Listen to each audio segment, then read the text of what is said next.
Assalamualaikum teman-teman.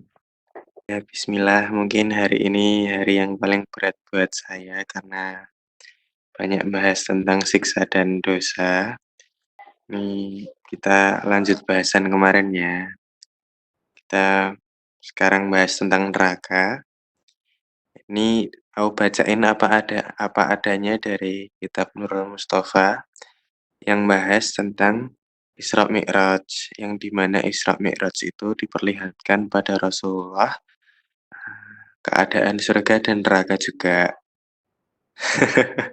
Oh, waktu berbuka di sana. Masya Allah.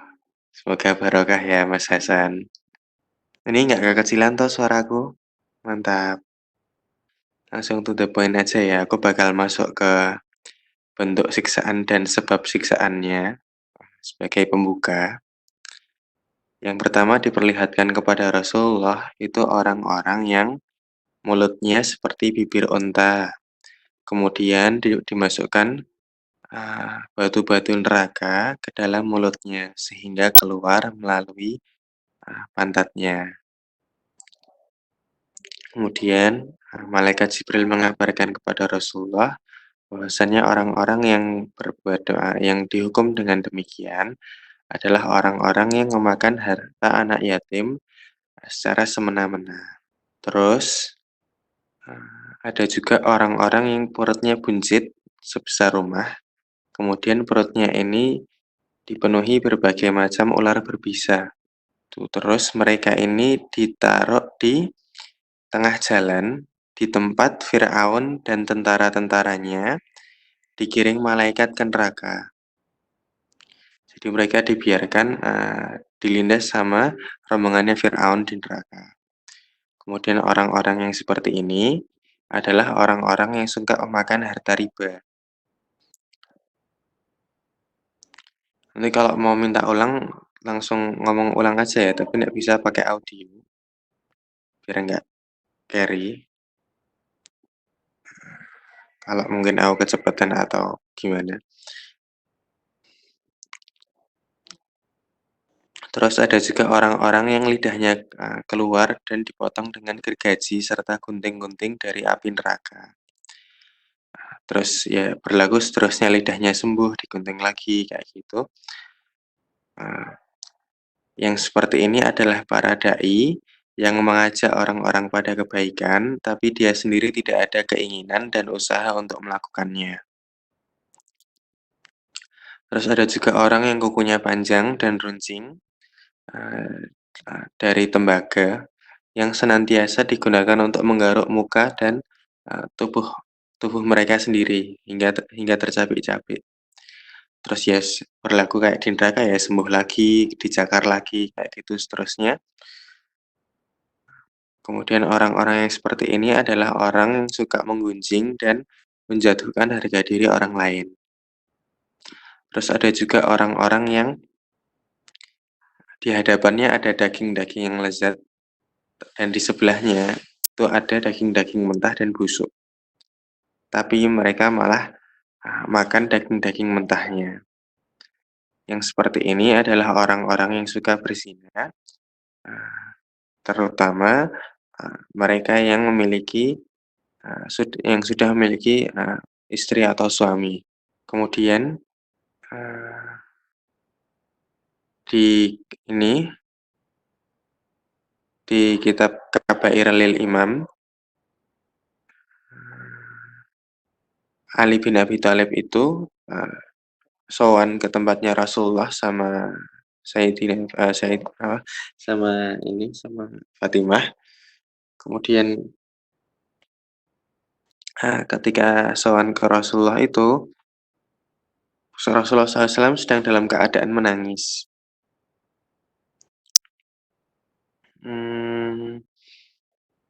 Kemudian Ali bin Abi Thalib bertanya, "Wahai Rasulullah, apa yang membuat engkau menangis dan bersedih hati?" Kemudian Rasulullah SAW menjawab, "Wahai Ali, waktu Isra aku diperlihatkan para wanita yang disiksa dengan berbagai siksaan yang dahsyat."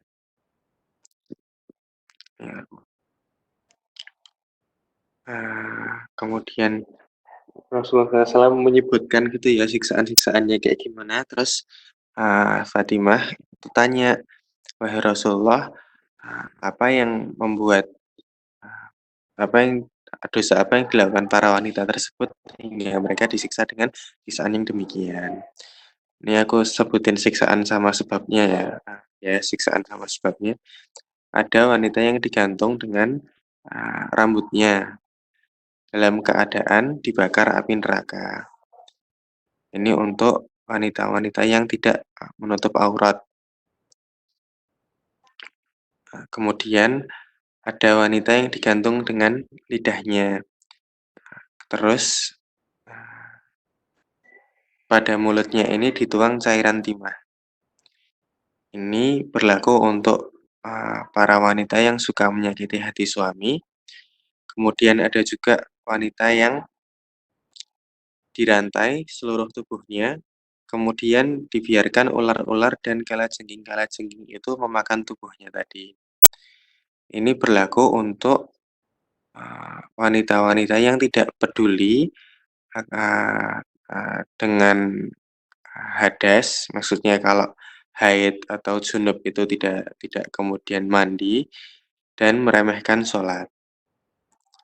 Terus ada juga, perempuan yang digantung di payudaranya dalam kondisi terbalik, kakinya di atas, kepala di bawah, dan dalam keadaan dibakar api neraka juga.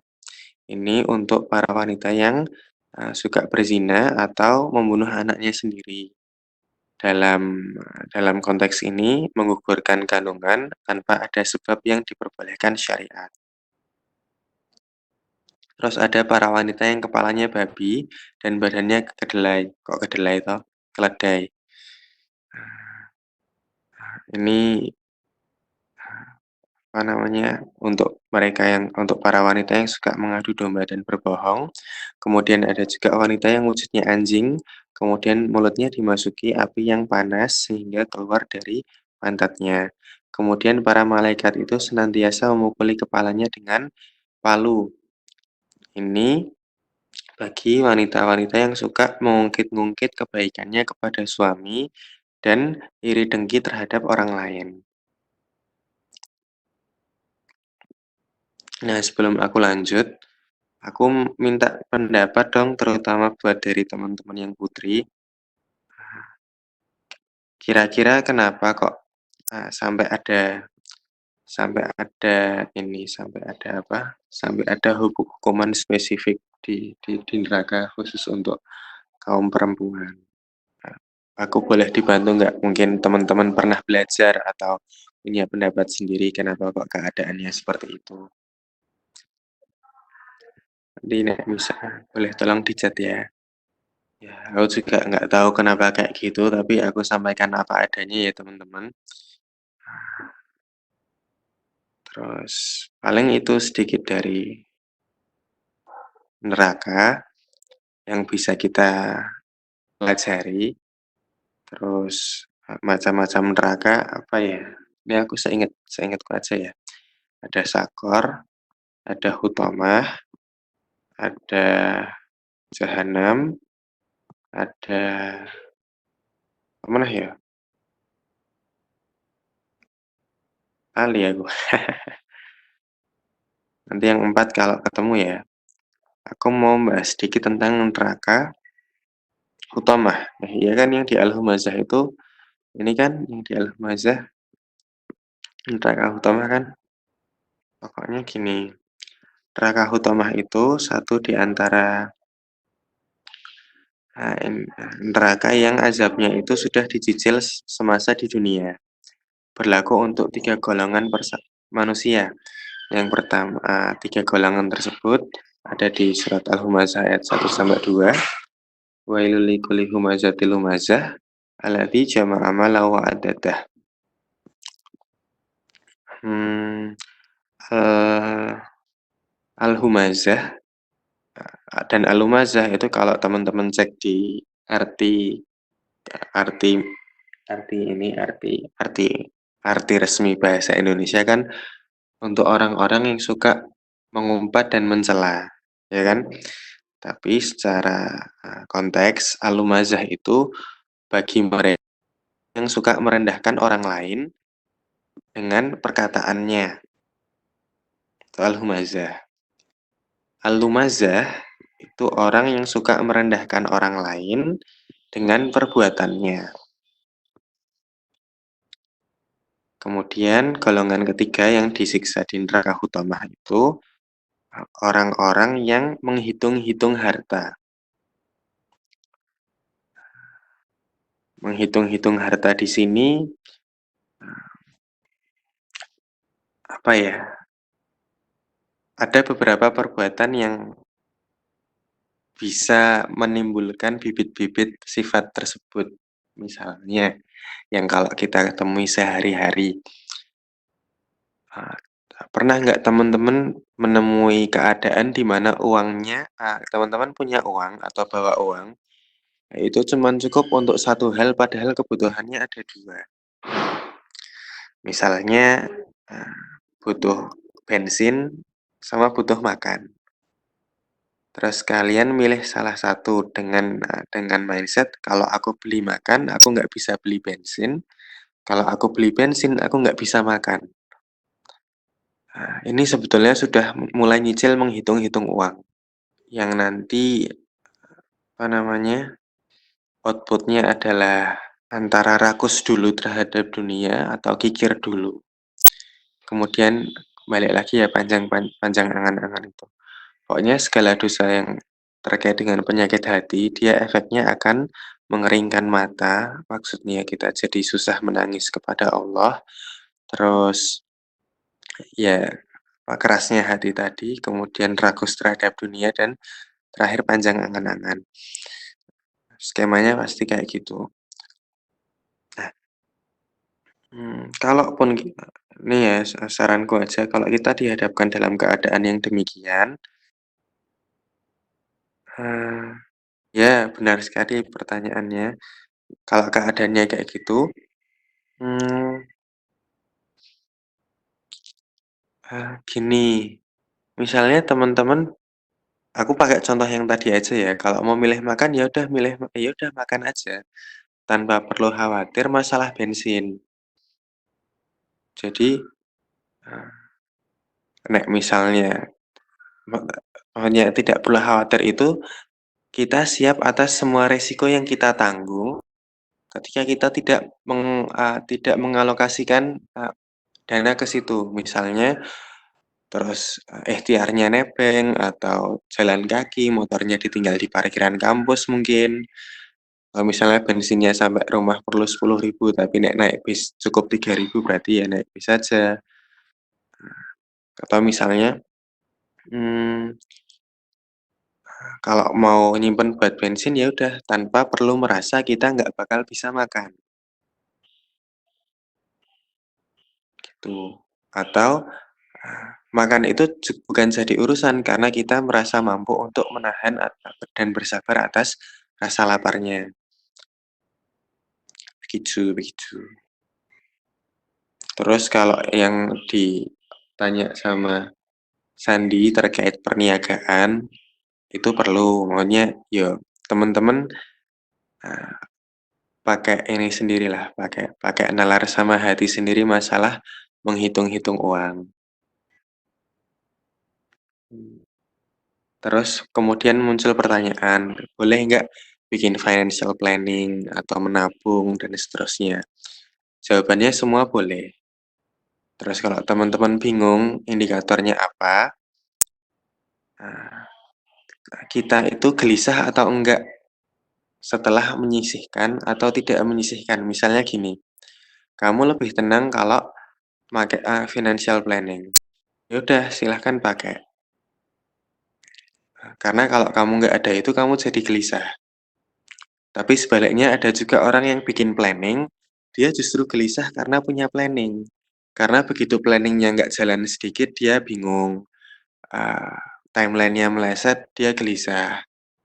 Maka lebih baik buat dia untuk, eee tanpa perlu berbuat seperti itu.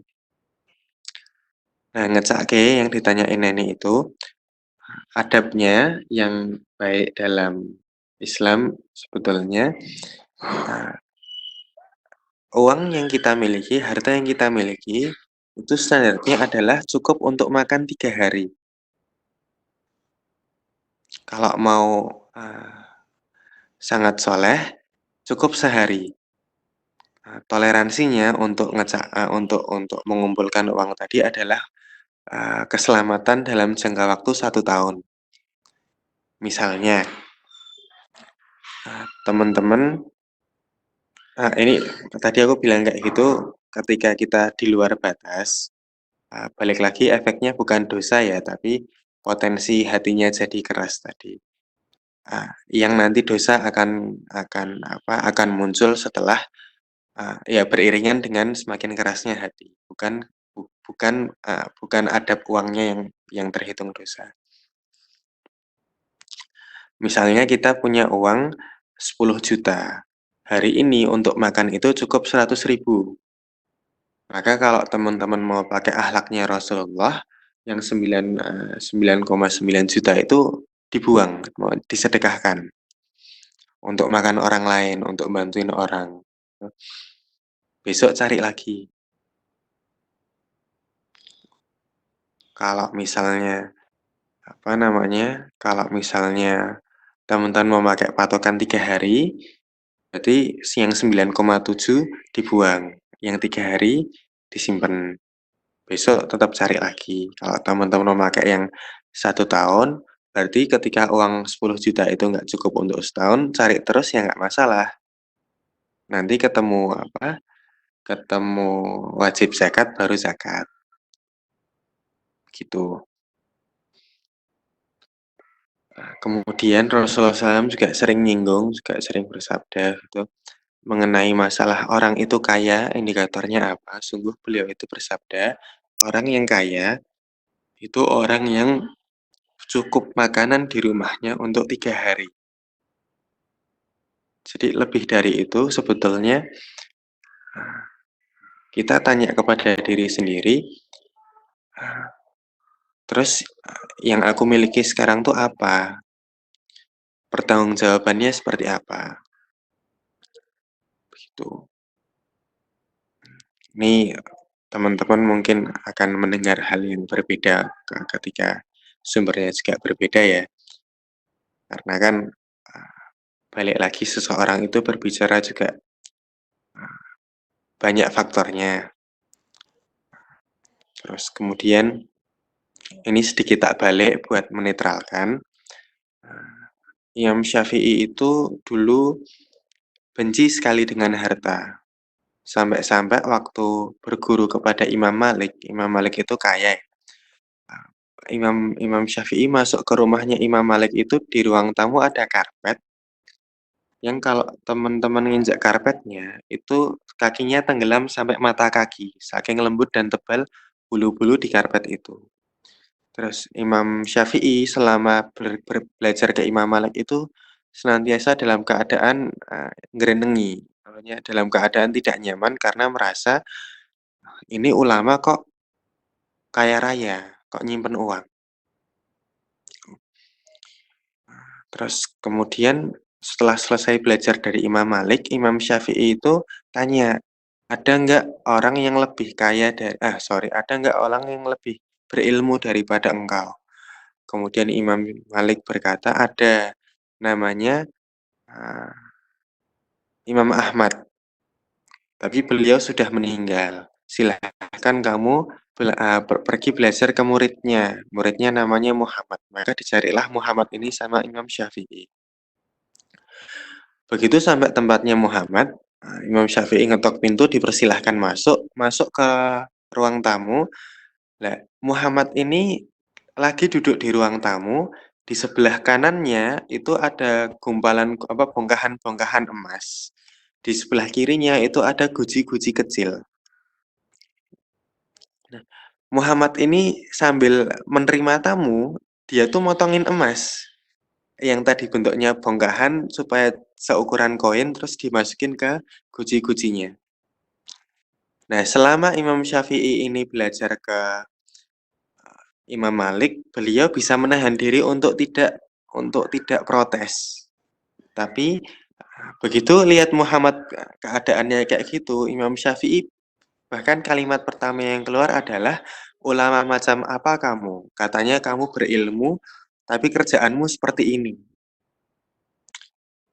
Terus, Muhammad kemudian ngambil satu guci penuh koin emas tadi, dikasih ke Imam Syafi'i. "Kalau saya nggak boleh punya ini, tolong kasihkan ke orang yang suka mabuk," kata Muhammad gitu. Imam Syafi'i tambah marah, "Kalau ini dikasih ke orang yang suka mabuk, pasti dipakai buat mabuk." Terus Muhammad bilang lagi, "Kalau gitu kasih aja orang yang berzina." Kemudian Imam Syafi'i marah lagi, "Kalau ini dikasih orang yang berzina, berarti nanti dipakai buat berzina." 3 kali Imam Syafi'i protes, 3 kali dijawab dengan hal yang sama, terus tanpa perlu dikasih pengajaran apa-apa, Imam Syafi'i mikir sendiri, kalau gitu caranya, harta itu lebih baik terkumpul kepada orang-orang yang berilmu, nggak cuman beriman tapi berilmu. Bahkan kalau kita merasa menimbun harta itu sia-sia, dengan ilmu jadi ibadah. Kayak yang dilakuin sama Muhammad tadi. Jadi, Syekh Muhammad ini, dia ngumpulin harta dengan mindset tidak membuka ruang orang lain untuk bermaksiat, karena sarana maksiatnya dia tahan. Jadi dia biarin orang-orang zalim itu miskin supaya tidak bisa bermaksiat. Keadaannya kan kebalik sekarang, yang beriman miskin, yang zalim kaya raya. Yang beriman tidak bisa berbuat baik karena kurang harta, yang kaya raya mudah bermaksiat karena banyak harta. Nah, eee, jadi Islam itu mudah ya, tadi di awal yang tak sampaikan tentang, zuhud mungkin atau tentang adab tidak menghitung-hitung harta itu seperti itu, tapi berlaku keadaan harta, dalam konteksnya Imam Syafi'i seperti ini. Bahkan kalau kemarin aku singgung Imam Syafi'i itu sampai keluar fatwa, kamu kuat beli unta tapi kamu naiknya keledai itu haram. Ya, yang kamu bisa naik Ferrari tapi kamu naiknya Avanza itu haram. Kenapa? Karena kita bisa meninggikan wibawa umat muslim, tapi kita memilih untuk tidak berbuat demikian. Misalnya kamu mau bilang orang berhenti korupsi, nek kamu lebih miskin, mana ada dia dengar. Tapi ketika kita lebih kaya, terus kita bilang ke orang yang, cari uang dengan cara yang tidak halal tadi, dengan kalimat, "Mending kamu banyak sholat, uangmu bakal lebih banyak." Kira-kira akan lebih mudah mereka nurut kalau kita lebih banyak uangnya atau lebih sedikit? Nah, hal-hal seperti ini yang kemudian dipikirkan Imam Syafi'i sebab, bergurunya dia kepada Syekh Muhammad, muridnya Imam Ahmad, begitu. Cuman sekali lagi, teman-teman ngambil stance yang mana, ini kembali pada personality masing-masing dan keadaan masing-masing. Dan tidak ada yang satu dengan yang lain tidak lebih mulia, dan juga tidak lebih hina. Terus, terakhir sebagai pengingat kalau teman-teman memakai adab yang caranya Syekh Muhammad tadi, maka tetap berlaku keadaan tidak menghitung-hitung harta, ya. Jadi ketika kemudian, emasmu melimpah, sebanyak korun, tapi terus berlaku, eee, pikiran, eee, misalnya zakatnya tetap pakai 2,5%, tapi kok yang keluar, 10 triliun. Terus mikir, "Kok zakat banyak banget?" Nah, itu berarti udah mulai menghitung-hitung harta. Jadi menghitung-hitung harta ini, eee, bisa berlaku dalam setiap keadaan, mau uang yang kita pegang cuman 10.000 atau, 10 triliun, sama saja. Nah, orang-orang yang suka alumazah dan yang menghitung-hitung harta ini, dikatakan kalau dalam surat Al-Humazah ada 3 macam siksaan. Yang pertama, eee, apa, apinya membakar sampai ke hati. Yang kedua, mereka diikat pada tiang-tiang yang panjang. Terus yang ketiga, apinya menutup di atas mereka.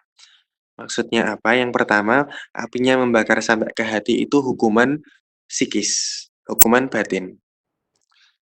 Kalau di neraka besok orang-orang yang masuk hutamah itu menyesal, maka di dunia orang-orang yang suka merendahkan orang lain dan menghitung harta tadi, maka mereka dalam keadaan gelisah, khawatir, takut. Jadi sama Allah dikasih penyakit hati. Kemudian ketika Allah berfirman, mereka diikat di tiang-tiang yang panjang. Besok di neraka mereka nggak bisa lari kemana-mana. Sedangkan kalau di dunia, mereka juga nggak bisa lari kemana-mana. Misalnya gini, ada orang bermaksiat dikit, tidak puas, bermaksiat dengan lebih, nggak puas lagi. Jadi lari lari kemanapun, mereka tidak menemukan kedamaian. Mereka tetap dalam keadaan gelisah, atau takut, atau khawatir. Penguasa takut kekuasaannya runtuh. Kemudian curiga dengan setiap orang yang ada dalam lingkarannya. Dia bilang si Aan ini potensi berkhianat dibunuh.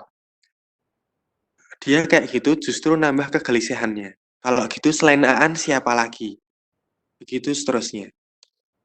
Jadi seolah-olah kita lihat mereka itu bebas berbuat apapun, tapi hakikatnya mereka dalam keadaan diikat, nggak bisa kemana-mana. Kemudian yang terakhir, ketika Allah berfirman, api itu menutup di atas mereka, maka seluruh tubuhnya itu berlaku siksaan dan rasa sakit besok di neraka. Sedangkan waktu di dunia, hukuman fisik ini juga ada. Misalnya minum khamar terus livernya jadi rusak. Merokok terus paru-parunya jadi rusak. Ya, berzina kemudian ah, fungsi seksualnya jadi rusak. Kemudian banyak hal yang lain. Jadi berlaku kepada tiga golongan ini siksa neraka yang sudah dimulai semenjak ada di dunia. Itu sedikit tentang neraka utama. Sampai sini tentang neraka ada yang mau ditanyain atau lanjut? Ya, benar sekali. Benar sekali. Anggap aja gitu. Jadi milih stance itu banyak ya caranya. Satu, ya kamu intinya tahu diri sendiri. Tahu diri sendiri itu ya ada tiga cara ya paling nggak. Satu, tanya orang tua. Misalnya kamu tanya orang tuamu, Pak, Bu, aku mending kaya raya atau hidup sederhana. Kemudian kan masing-masing orang tua jawabannya akan berbeda toh. Hmm, maka ambil itu. Terlepas dari motivasi orang tua kita minta kita kaya atau zuhud itu apa, kita yang meluruskan niatnya. Jadi misalnya orang tua minta kita kaya karena buat mereka itu prestis. Ya niat kayanya kita yang lurusin. Plus niat nyenengin orang tua. Nggak perlu ngikutin pengen prestisnya. Tapi niatnya nyenengin orang tua, terus kayanya dipergunakan kayak apa yang sudah dibahas tadi atau untuk kebaikan apa yang teman-teman sekiranya bisa berbuat. Itu yang pertama, manut orang tua. Yang kedua, namamu itu artinya apa? Apakah dituntut untuk kaya atau malah dituntut untuk sederhana? Ya kan? Ada nama yang dituntut untuk mencari, ada yang dituntut untuk bersyukur. Ada nama yang artinya menjaga, ada nama yang artinya dijaga. Maka ini direnungi masing-masing kira-kira Allah tuh pengennya kita jadi orang yang seperti apa. Bukan cuman masalah kaya miskin, tapi berdakwah sebagai apa, bekerja sebagai apa, ya. Milih jalur amal yang mana, milih jalur kalau ini milih dosa itu juga perlu ilmu ya teman-teman. Jadi ketika iman kita turun kan pasti larinya ke dosa kan, sedangkan dosa itu jenisnya banyak. Kalau dengan ilmu, kita tahu diri sendiri, maka kita bisa tahu kita lari kemana yang kita bisa kontrol. Ada orang yang, eee katalisasinya marah, ada yang katalisasinya minum, ya, ada yang katalisasinya boros. Ya itu juga perlu ilmu, dirimu siapa, kamu bisa bangkit lagi itu kalau lari kemana. Walaupun akan lebih baik kalau tidak perlu lari kepada hal-hal yang berdosa, cukup lari ke hal-hal yang sia-sia. Tapi nanti kalau misalnya lebih jago lagi, ya larinya, eee, sebatas menurunkan, intensitas amal. Itu nanti seiring dengan, naiknya iman dan ilmu kita masing-masing. Terus yang Neni tanyain ini contoh apa ya? Misalnya, ada orang namanya, Rahmat, ada orang namanya Rohim, ya kan? Eee, kan beda tuh sifat rahmat sama sifat rohim. Rohim itu dia berlaku, eee, kalau orang berbuat sesuatu kepadamu, kamu membalas dengan kebaikan yang lebih. Tapi kalau rahmat, eee ini, dia nggak pandang bulu, memberikan kebaikan. Misalnya rohim ini punya rezeki, maka kalau dia mau mau, lurus dengan namanya, maka porsinya dia adalah, memberikan rizki itu, membagi rizki itu kepada orang-orang yang pernah berbuat baik kepadanya, ya kan. Maka di sini berlaku keutamaan silaturahmi, saling mencintai antar sesama muslim, ya kan. Tapi ketika orang-orang namanya itu, rahma tadi, maka berlaku porsi untuk dia adalah berbagi ke semua orang yang mampu dibagi. Maka di sini berlaku keutamaan perlindungan bagi, eee eee eee apa namanya, orang-orang yang mungkin tidak mampu, tidak terjangkau, dan segala macam. Jadi misalnya teman-teman, ke pedalaman, ngasih ngasih sembako di sana. Kan orang pedalaman itu nggak punya jasa ke kamu, maka perbuatanmu tadi berlaku sifat rahmat, gitu kira-kira. Jadi dalam setiap kata di nama kita itu sudah punya maksud sendiri-sendiri. Nah, kayak yang disinggung Via, kalau teman-teman punya ilmu akan setiap hurufnya, maka tiap huruf itu juga punya maksud masing-masing, begitu. Eee, aku lanjut ke materi selanjutnya ya teman-teman, kita out dari materi neraka. Sebelum aku mulai, saya sangat yakin kalau teman-teman di sini sudah, sering ya beberapa kita berjalan entah hari keberapa ini, mungkin sudah banyak mendengar nasihat yang berulang-ulang, mungkin pernah dengar di tempat lain atau dari mulut yang sama. Maka semoga, eee, adabnya teman-teman berkhidmat kepada ilmu ini, jadi hujah untuk, kelembutan hati kita bersama. Aku mau cerita sedikit di markasnya Jamaah Tabligh di Pakistan. Itu mufti-muftinya, mursyid-mursyidnya, syekh-syekhnya, itu berlomba-lomba untuk di-plotting jadi orang yang ngurusin paspor jamaah. Berlomba-lomba untuk jadi orang yang di-plotting untuk jaga WC, nyuci baju, ngepel lantai. Karena mereka ingin berkhidmat mmm, kepada jamaah. Terus, apa namanya, salah satu ceritanya gitu dari Mas Moy, waktu Mas Moy mau masuk kamar mandi, mursyid yang jaga WC ini, dia minta dinasehatin. Jadi tiketmu untuk menggunakan fasilitas itu adalah menasehati orang yang jaga fasilitas. Padahal yang jaga itu anggap baik orang yang paling pintar di sana, orang yang paling soleh. Yang menasehati itu ya bentukannya ya kayak ya kurang lebih kayak kita ini, bayangin kita menasehati, Gus Baha, bayangin kita menasehati, eee, mmm, eee, Habib Ali Zainal Abidin misalnya. Bayangin kita menasehati Ustadz Adi Hidayat. Bayangin dalam posisi itu kemudian, kita mengeluarkan, sebuah hadis untuk nasihat kepada beliau. Mas Moy waktu itu eee eee, ngeluarin nasihat bahwasanya Rasulullah SAW bersabda, "Mereka yang menjaga pandangannya selama di dunia, maka pandangan matanya itu akan bebas dari siksa api neraka." Udah cuman kalimat itu tok. Tapi Syekh yang jaga kamar mandi tadi, dia nangis, terseduh-seduh, gara-gara dapat nasihat dari Mas Moy. Saking lembutnya hati, saking lembut hatinya beliau. Maka ini hikmah buat kita ya, kerasnya hati itu seperti apa, termasuk keengganan kita untuk menerima nasihat, walaupun itu nasihat yang sama.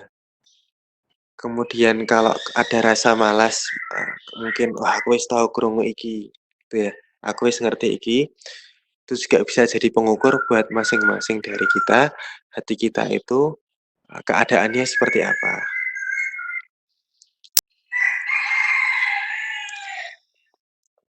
Sekarang kita masuk ke ini syahadat dan, berlaku padanya syahadat itu sebagai pengantar kebahagiaan. Mmm, ini kalau bisa disambi nulis ya, ini nanti bentuknya kayak mind map. Jadi, syahadat itu dia terdiri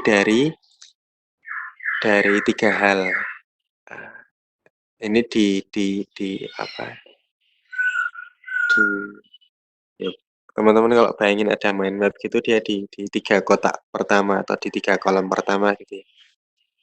Jadi syahadat itu sebelum dia jadi syahadat perlu 3 pengantar.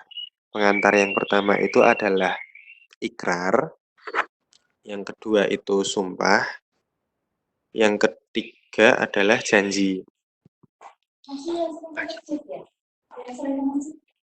Nggih. Oh iya, matur nuwun. Ada tetangga. Ya, maaf bentar. Tak ulangi ya, ada ikrar, ada sumpah, ada janji.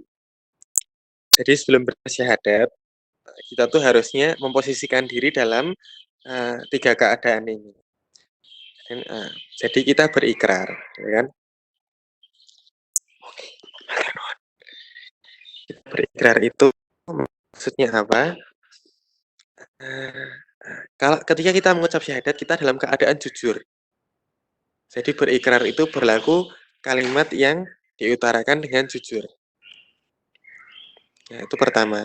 Kemudian sumpah itu adalah kalimat yang mengandung komitmen. Jadi bedanya sumpah dengan janji adalah kalau kita bersumpah kita harus menepati.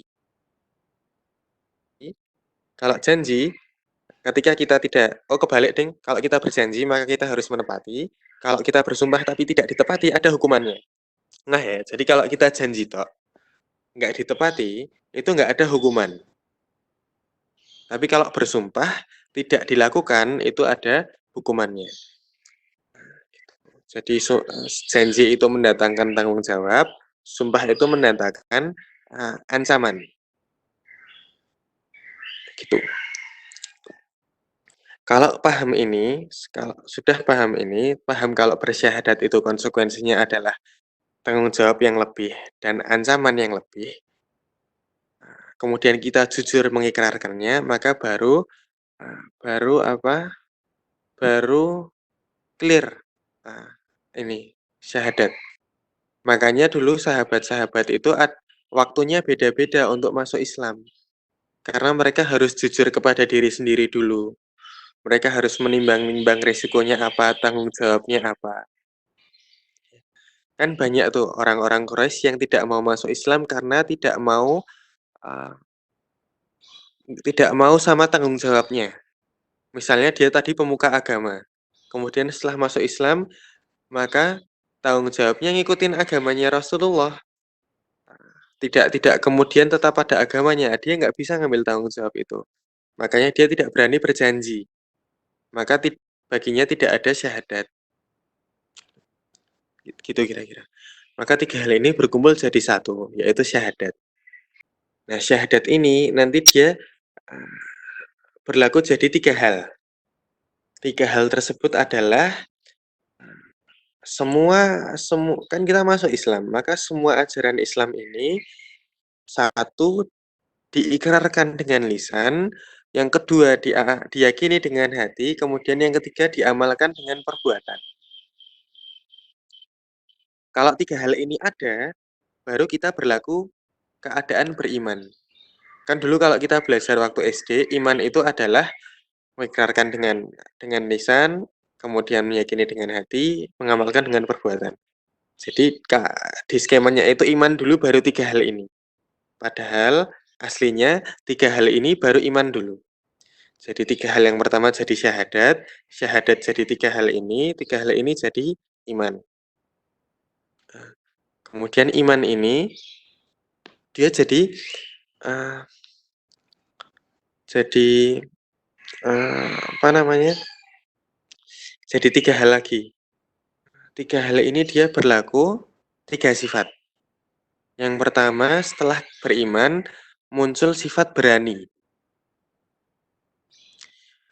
Kemudian yang kedua muncul sifat konsisten.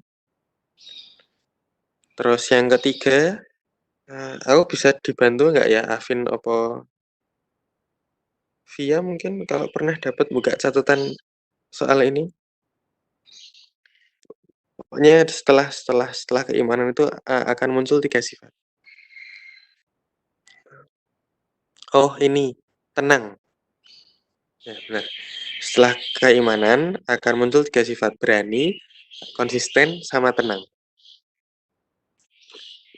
Berani maksudnya gimana? Kita jadi berani untuk mengerjakan amalan-amalan agama yang itu punya risiko terhadap keduniawian. Atau kita berani untuk mengorbankan sesuatu demi kepentingan akhirat yang lebih baik atau untuk kemaslahatan umat. Misalnya kamu punya pilihan nikah sama A sama B. Corone umat itu lebih baik nikah sama B, tapi pengenmu itu nikah sama A. Maka semakin ada iman, maka kita semakin berani untuk memilih pilihan yang bermanfaat untuk umat. Itu contohnya. Berlaku untuk hal-hal yang lain, termasuk berani ngeluarin harta yang lebih banyak. Ya, misal Abu Bakar berani ngeluarin hartanya semuanya, Umar berani yang ngeluarin harta setengah. Terus tenang, maka kita berlaku tenang setelah keberanian itu. Dan sebelum juga kita bisa berani karena tenang, dan setelah kita melakukan itu ya kita juga merasa tenang. Soalnya ada orang yang berani aja tapi tidak tenang. Berarti ini unsur imannya belum lengkap. Jadi output imannya belum lengkap. Kalau output imannya belum lengkap berarti tadi perkataannya belum senada dengan keislamannya, hatinya belum yakin seperti seharusnya seorang muslim, terus perbuatannya belum semestinya seperti seorang muslim. Nanti semakin perkataan, hati, dan perbuatan kita muslim, maka kita semakin mukmin. Terus kalau kita semakin mukmin, maka kita semakin berani, semakin tenang, semakin konsisten. Jadi nggak ada masalah kalau ternyata amal-amal kita bikin kita gelisah. Karena kita masih ada dalam stage muslim tadi. Kita masih nyicil iman. Dan masing-masing orang berbeda-beda. Ada yang mungkin dia tenang dulu, tapi beraninya belum muncul. Ada yang beraninya muncul duluan, baru tenangnya, kurang lebih kayak gitu. Nah, terus masalah konsisten, dia terdiri dari dua hal. Yang pertama ada sabar, yang kedua istiqomah. Simpelnya, sabar itu adalah keadaan di mana kita tidak keluar dari hukum-hukum Allah. Sedangkan istiqomah itu keadaan di mana kita senantiasa berprogres dalam jalannya Allah. Jadi kan dikatakan Islam itu ihdinas siratal mustaqim, jalan yang lurus. Nah, bayangno jalan yang lurus itu jalan aspal, kanan kirinya, jalan berlumpur. Nah, sabar itu kita tetap di jalan aspalnya, istiqomah itu kita maju. Jadi kalau sabar tok kita di jalan aspal tapi diem. Istiqomah, istiqomah tok kita maju, tapi mungkin kadang kita keluar dari jalan aspal. Ambil contoh, kita pengen berprogres untuk nambah finansial, tapi terus caranya buruk. Maka kita istiqomah, tapi kita nggak sabar. Ya. Jadi sabar itu tidak ada kaitannya sama sekali dengan waktu. Sabar itu keadaan kita stay dalam syariat. Jadi kalau kita cepat, kita nggak keluar syariat, kita sabar. Gitu ya. Nah, ada bayangan ya. Terus kemudian Umar bin Khattab itu bilang, takwa itu kita seperti berjalan di jalanan yang banyak batunya, banyak kerikilnya. Maka kita akan berhati-hati. Maka dalam meniti jalan yang lurus ini, kan jalan tol itu nggak sempit toh, lebar kan. Mungkin ada yang punya 4 jalur, ada yang punya 6 jalur.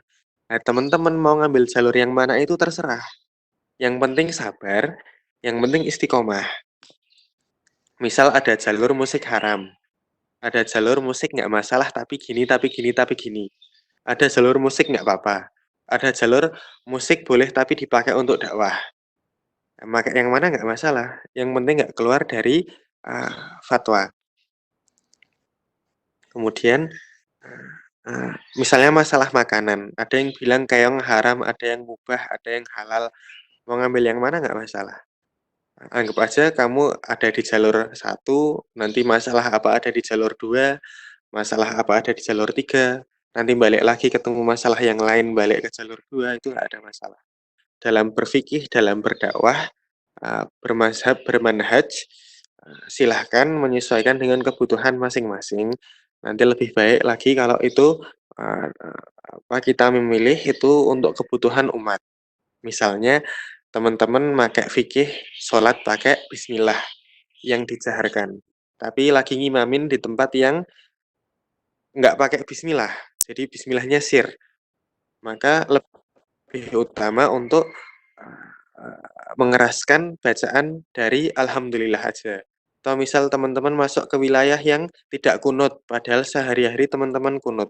Maka akan lebih baik kalau teman-teman ngikut yang tidak kunut. Ini maksud di mana kita ngambil jalan itu berdasarkan kemaslahatan umat gitu. Dan kemaslahatan umat itu paling simpel adalah kita tidak membuka ruang untuk orang lain berprasangka buruk.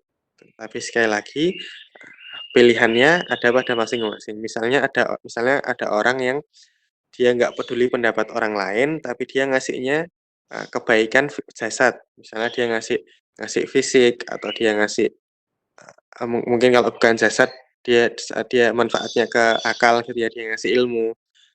Tapi mungkin apa namanya akhlaknya, adabnya itu tidak itu buka ruang untuk apa? Buka ruang untuk prasangka yang buruk, ya maka itu apa adanya dia karena manusia nggak sempurna. Mungkin teman-teman pernah dengar Gus Ja'far atau Habib Smith mungkin atau Habib Ja'far. Keadaannya seperti itu. Tapi ada juga yang dia menahan diri dari prasangka buruk orang orang lain, tapi dia kurang manfaat di tempat yang lain.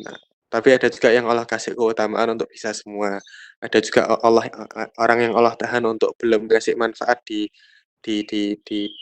tempat manapun. Jadi ngasih manfaat jasad, akal, hati nggak ada, tapi dia juga buka prasangka buruk ke orang lain. Tapi dia tetap baik, dia tetap kekasih Allah. Misalnya orang yang zamannya uh, Khalifah Murad itu atau apa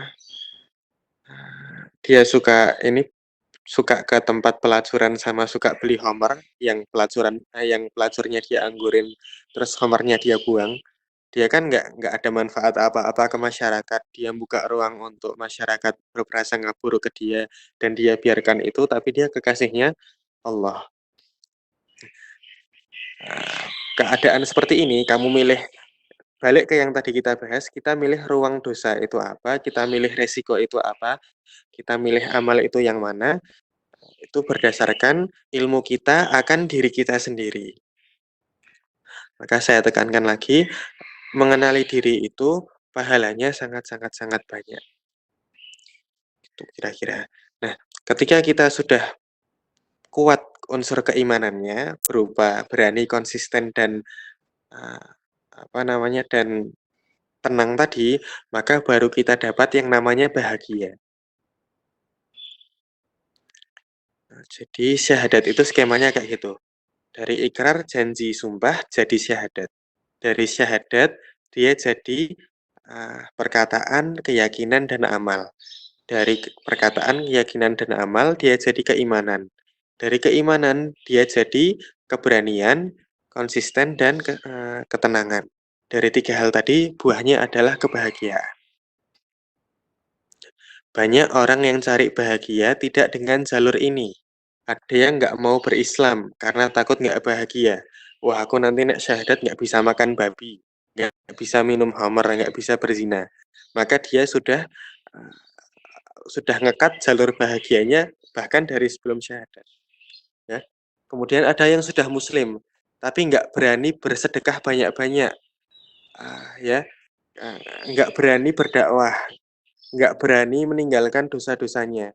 Maka dia mentok nyari bahagia itu sampai muslim aja, tidak sampai mukmin.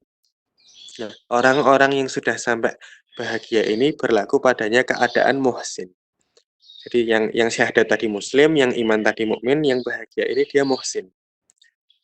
Hasan, baik, bahagia. Nah, selama kita belum sampai muhsin, maka kebahagiaan kita itu semu. Kebahagiaan yang kita miliki itu masih berupa rahmat dari Allah, bukan kasih sayangnya. Jadi dia rahmat bukan rahim. Kalau muhsin itu bahagianya rahim, sebelum itu dia rahmat. Ketika bahagia ini berlaku sebagai rahmat, maka bahagia ini berlaku ketetapan bahwasannya makhluk itu berpasangan. Termasuk bahagia, maka pasangannya sedih. Nah, bahagia dan sedih ini sama Allah udah dijadwal di hati kita. Kapan kita bahagia, kapan kita sedih. Makanya ada orang kecelakaan, jatuh, dia malah ketawa. Logikanya kan dia sedih atau marah. Atau ada orang yang uh, dia habis menang lomba tapi malah sedih. Ada sesuatu hal yang bikin dia kecewa. Padahal logikanya uh, dia senang. Karena senang dan sedih itu ya berlaku rahmat Allah tadi, Allah yang ngatur. Ganti-gantiannya itu sudah diatur. Maka rugi sekali orang yang hidupnya itu mencari kebahagiaan. Karena nggak perlu kita cari, sudah akan datang sendiri. Dan nggak perlu kita tahan, juga akan pergi. Selama kita belum mencapai keadaan muhsin tadi. Ini sedikit gambaran keadaan muhsin itu seperti apa? Seperti apa? Ambil contoh Nabi Ibrahim. Orang yang baik, orang yang muhsin itu kan kalau mukmin atau muslim dia cukup taat kepada orang tua. Tapi kalau muhsin dia orang yang berinisiatif untuk menyenangkan orang tua. Terus kalau muslim orang jahat ke kita boleh dibalas. Kalau mukmin orang jahat ke kita dimaafkan.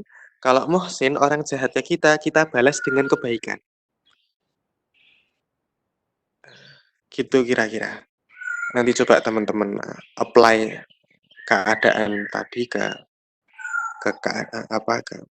kasus-kasus yang lain mungkin atau keadaan masing-masing. Kira-kira gitu. Sampai sini ada yang mau didiskusikan?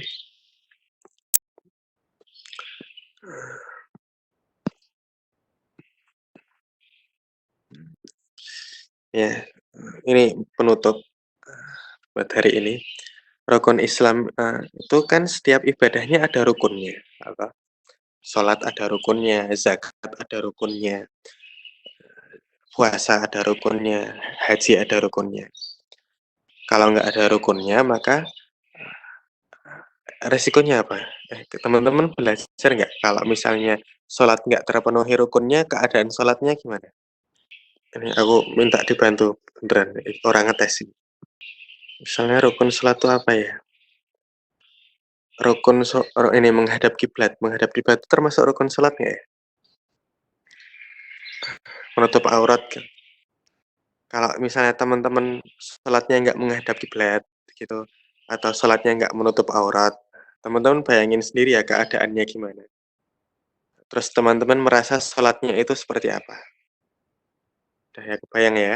Atau misalnya teman-teman haji, tidak pakai pakaian ihram, tapi eee, pakai baju casual gitu misalnya.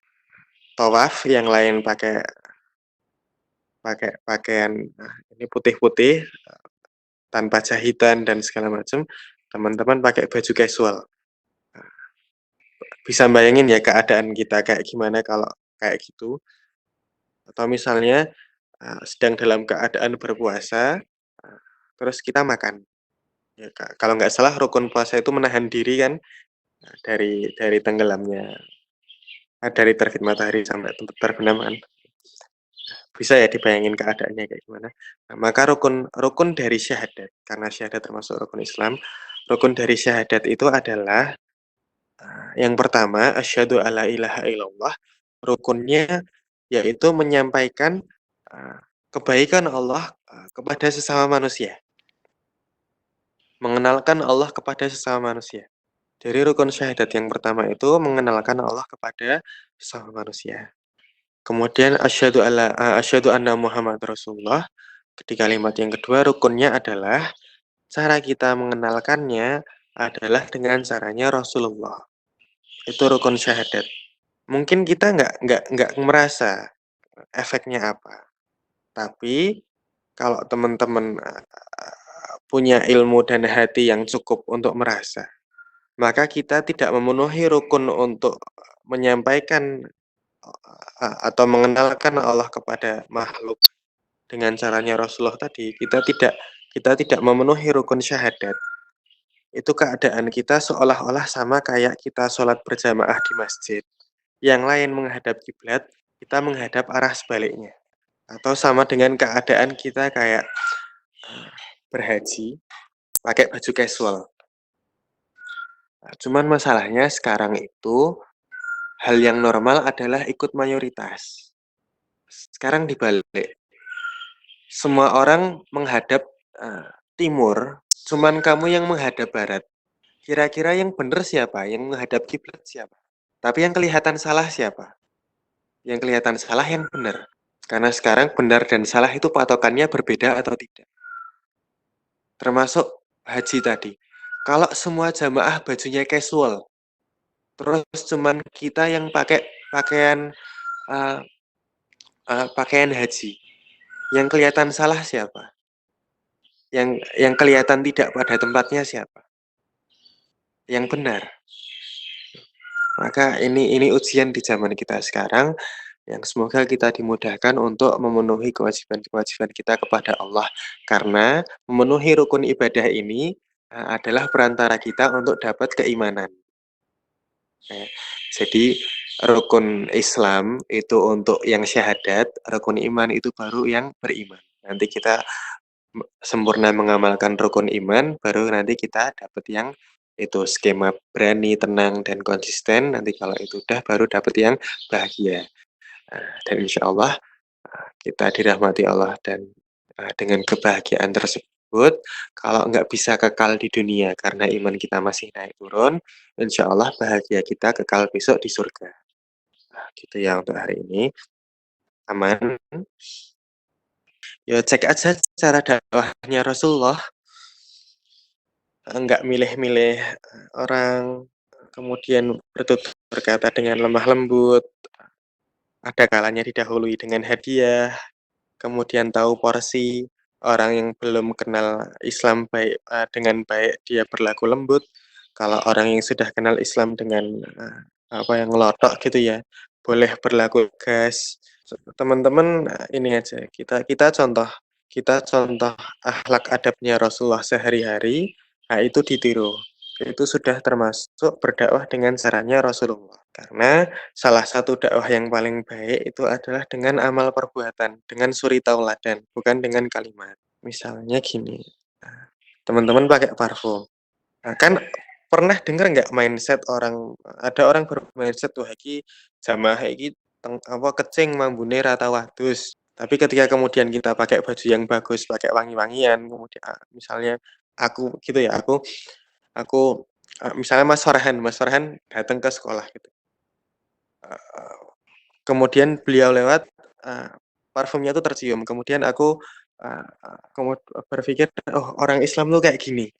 Jadi semakin kita mencontoh Rasulullah, maka kita, eee, s eee, dengan sendirinya memenuhi kewajiban itu. Terus sedikit-sedikit, intro buat mungkin juga bekal materi-materi berikutnya, terutama materi nikah ya. Sunnah itu ada 3 macam, yang paling ringan itu sunnah penampilan, yang kedua sunnah perbuatan, yang terakhir sunnah pola pikir.